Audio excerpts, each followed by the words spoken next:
저는 이번 117주년 세계 여성의 날을 맞아 대한민국 한 명의 여성으로서 그리고 조국혁신당의 여성위원장으로서 3월 8일 한국 여성대회 행사에 적극적으로 참여했습니다.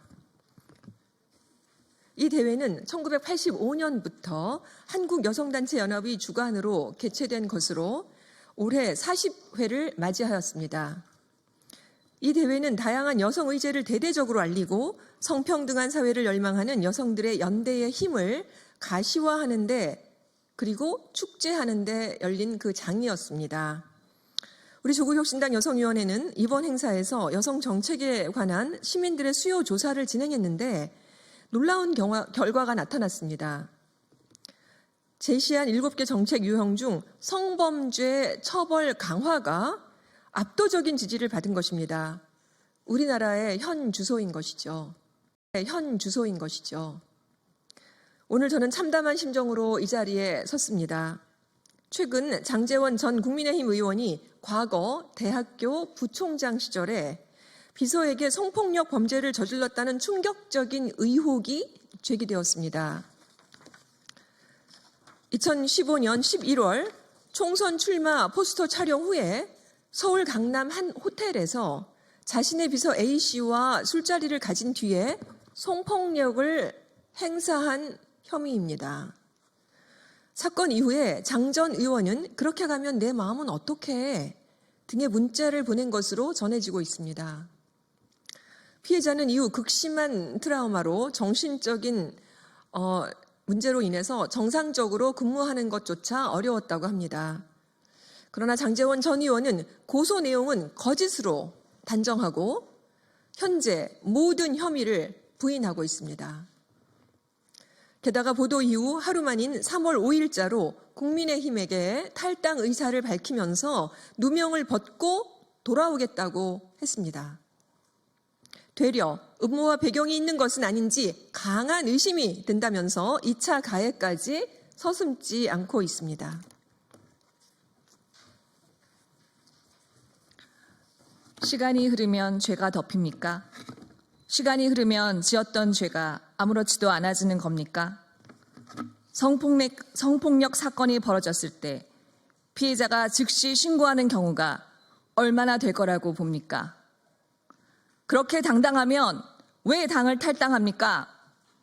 윤석열 정부의 실세였는데 그 책임은 없습니까? 당시 장제원 전 의원은 대학 부총장 신분이었고 그 당시 비서와의 관계는 명백하게 상하 관계였습니다. 이런 종속적인 권력 관계 속에서 곧바로 문제를 제기할 수 있는 피해자는 많지 않습니다. 더욱 심각한 문제는 국민의힘의 태도입니다. 장제원 전 의원은 국민의힘 소속 3선 국회의원 출신입니다. 윤석열 인수위원회 시절 비서실장까지 지낸 윤핵관의 핵심 인물입니다. 그런데도 국민의힘은 지금까지 어떠한 공식 입장도 내놓지 않고 있습니다. 국민의힘은 권력형 성범죄에 대해 침묵하는 정당입니까? 도대체 윤석열 정권은 어떤 정권이고 어떤 사람들로 채워졌길래 이 모양 이 꼴입니까? 국민의힘 권영세 대표와 권성동 원내대표 등 지도부는 당 차원의 공식 입장을 밝히고 책임 있는 조치를 취하십시오. 권력형 성범죄에 대한 당 차원의 철저한 조사와 재발 방지 대책을 마련하십시오. 우리 사회는 권력을 이용한 성범죄에 높은 잣대를 요구하고 있습니다. 피해자가 즉시 신고하지 못했던 상황을 가장 먼저 헤아리고 공정하고 철저한 수사를 통해 반드시 진상을 규명해야 합니다.